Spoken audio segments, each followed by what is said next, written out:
déjà 15 jours que nous sommes sur la route, donc il est temps pour nous de faire un premier bilan et de vous indiquer quels sont les inconvénients de la van life, parce que c'est pas comme sur les photos tout le temps, mais il y a quand même aussi des avantages, donc on vous explique tout ça.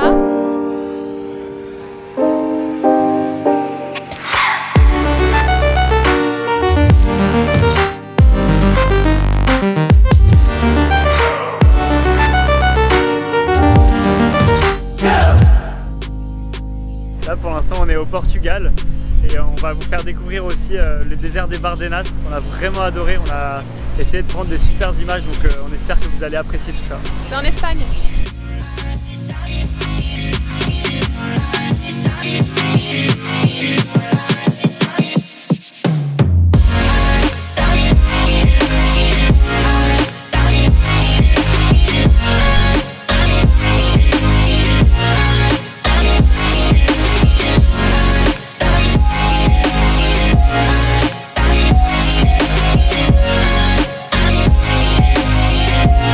Perdu dans le désert des Bardenas et là au milieu de la piste on voit des centaines de moutons.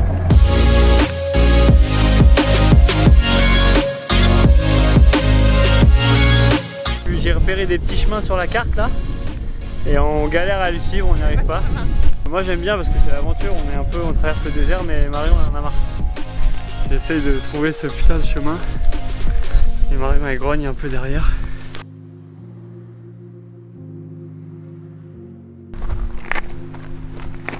Wouhou! On est en haut! Bon, en fait, ça a été. Là, on a une vue de ouf, on est quasiment en haut. Mais là, on attaque la montée sur la crête. Voilà, ça a l'air magnifique.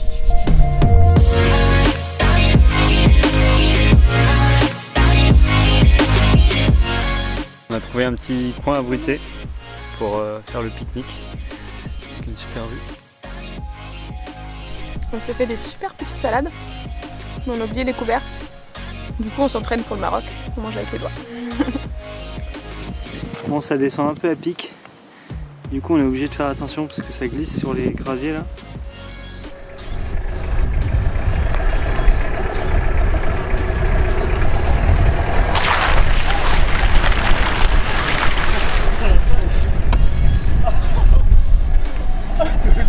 C'était profond. Je sais pas si j'ai filmé droit parce que j'ai flippé de ouf. Ah, j'ai cru qu'on était plongé dedans et qu'on allait plus jamais en sortir. Ah. Eh, c'est de la merde. C'est de la pousse. En train de tomber. C'est de la pousse.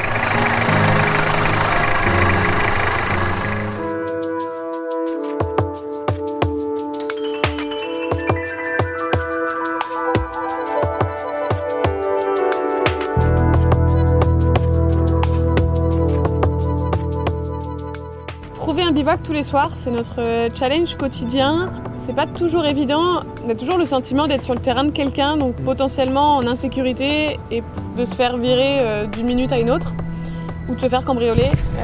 Le traumatisme du précédent vol est encore présent. Ouais. Bon, jusque-là tout se passe bien, on commence à repérer les spots, etc. Et on a la chance d'avoir un véhicule 4x4, donc on utilise ses capacités quasiment tous les soirs, comme ça on s'isole. On est d'une part au calme et en plus on se sent beaucoup plus en sécurité. On a dû changer quand même 3 fois de bivouac en pleine nuit. Première fois c'était à cause du vent, on était en bord de mer dans le nord de l'Espagne, il y avait beaucoup trop de vent, des rafales à 110 km/h. On avait un peu peur pour la tente qu'elle s'arrache parce qu'elle est supposée résister à 110 km/h de vent. La deuxième fois, on était dans un parc naturel, il n'y avait rien indiqué, mais le garde est venu nous voir vers 22 h pour nous dire qu'on n'avait pas le droit de rester là, mais il était vraiment trop mignon et super gêné. Il nous expliquait qu'il était désolé, qu'il y avait d'autres parkings à l'extérieur, donc on a bougé sans rien dire. Et la troisième fois, c'est en arrivant au Portugal, donc il y a eu l'ouragan Leslie. Heureusement, on était dans le nord du Portugal, donc on est sorti de notre piste qui était vraiment isolée en pleine forêt pour aller rejoindre un village et pouvoir s'abriter et avoir accès à une route bitumée, voilà, en cas de problème s'il fallait bouger dans la nuit. Comment on fait pour se doucher en van? Donc on a construit une douche solaire. Si vous voulez voir comment on a fait pour la construire, je vous invite à aller voir la petite vidéo ici dans le petit i. Pour prendre une douche, en fait, nous c'est à l'extérieur, du coup il faut qu'on trouve un endroit isolé pour aller prendre notre douche. pour qu'on soit un peu tranquille. Après en Espagne et au Portugal, on a eu quand même une météo pas top. On n'a pas eu beaucoup de soleil. Du coup, on a pris en fait à peu près environ 0 douche chaude. Donc la plupart de nos douches étaient froides. Par contre, hier on a eu un petit souci. Je branche le compresseur sur la douche pour la mettre sous pression. Je regardais pas le manomètre de la pression. Normalement, je dépasse pas 2 bars. Et là, je regardais pas et j'ai laissé le compresseur tourner. Et en fait, la douche a explosé. Donc c'est le bouchon en PVC au bout qui a complètement capté. Oh non! J'ai mis trop de pression, on vient de casser la douche. Oups. Oh non, notre belle douche solaire. Elle est cassée. Putain, merde. Du coup, pour l'instant, on n'a plus de douche. L'avantage, c'est qu'on l'a fabriqué nous-mêmes, donc on va savoir comment la réparer. Ouais, c'est ça, il faut qu'on trouve un magasin de bricolage, qu'on rachète la colle, les trucs, c'est un peu chiant, mais on va se débrouiller, on va réussir à la réparer. Bon, la cuisine, ça change des grandes cuisines qu'on peut avoir même dans des appartements. On n'a quasiment pas de plan de travail, avec juste un réchaud, on a une poêle et une casserole. On s'en sort, mais les premières semaines, on a l'impression quand même de manger un petit peu tout le temps la même chose. Et là, on commence un petit peu à varier, à prendre l'habitude, etc. de cuisiner. Donc à voir, il va falloir changer nos habitudes, c'est pas encore fait. C'est aussi un peu galère dans nos placards. Le rangement, en fait, on a juste 2 placards pour toute la cuisine, les accessoires de cuisine et la nourriture. Et du coup, c'est toujours un peu le bordel, on est obligé un peu de sortir des trucs. Mais il faut qu'on arrive à s'organiser ou qu'on fasse des petits aménagements. Ouais, on a des idées d'aménagement. Ouais, pour améliorer un peu tout ça. Mais sinon, ça va. On mange bien. Ouais.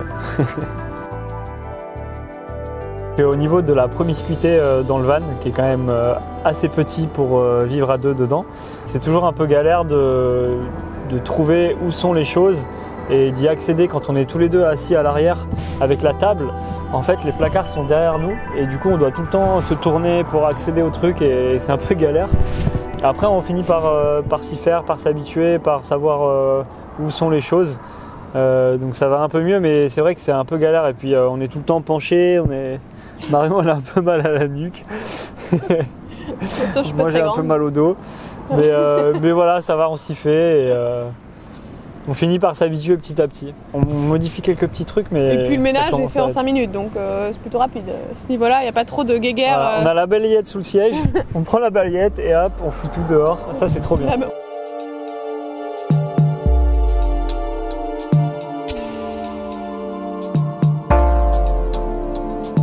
On aime bien se trouver un coin vraiment isolé pour être vraiment tranquille, pouvoir prendre une douche, aller aux toilettes et tout. Qu'est-ce qu'il y a? Et Anatole aime bien aller toujours plus loin, c'est jamais assez loin.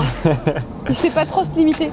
Ouais, j'aime bien toujours aller le plus loin, le plus près de la falaise possible, tout là-haut de la montagne, bien s'enfoncer dans la forêt. C'est là où on est vraiment tranquille, c'est là où il n'y a personne d'autre, c'est là où on fait des belles photos aussi. J'aime bien prendre en photo le van avec les étoiles et tout, et c'est dans ces lieux-là que c'est pour ça qu'il faut aussi, aller.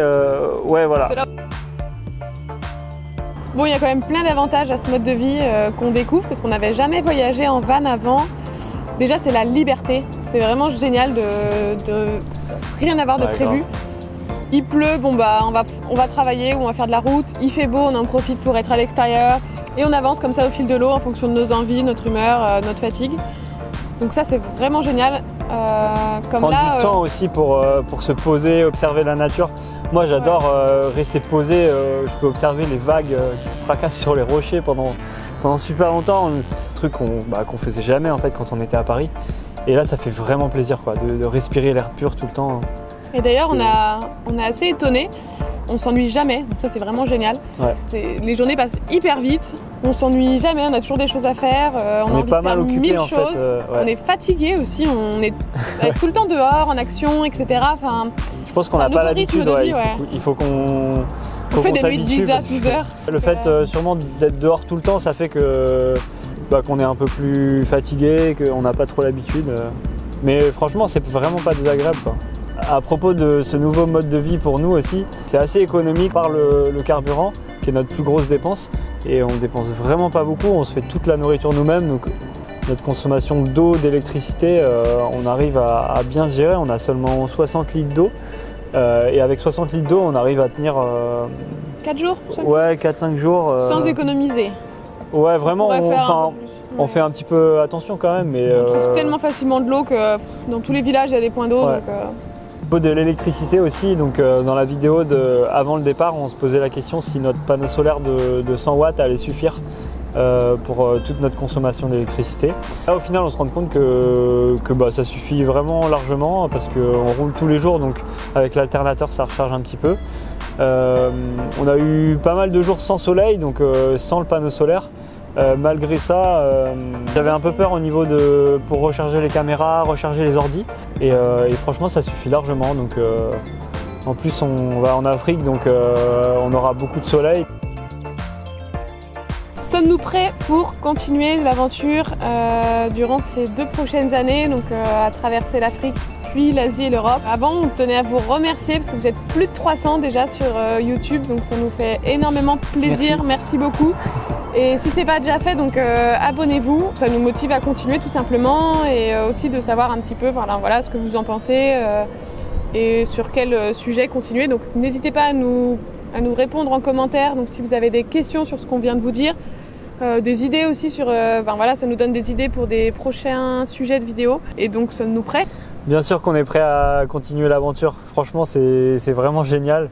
C'est un gros kiff depuis qu'on est parti. Alors c'est pas toujours simple, c'est pas toujours facile. On a eu quelques mésaventures. On retient que les meilleurs moments de ces mésaventures et ça nous fait grandir, ça nous fait avancer. Et voilà, on a soif de encore plus d'aventures. On est pressé de découvrir l'Afrique. Et d'avoir du soleil. Du soleil chaud. Donc on va continuer l'aventure avec vous et on va continuer de vous faire partager tout ça.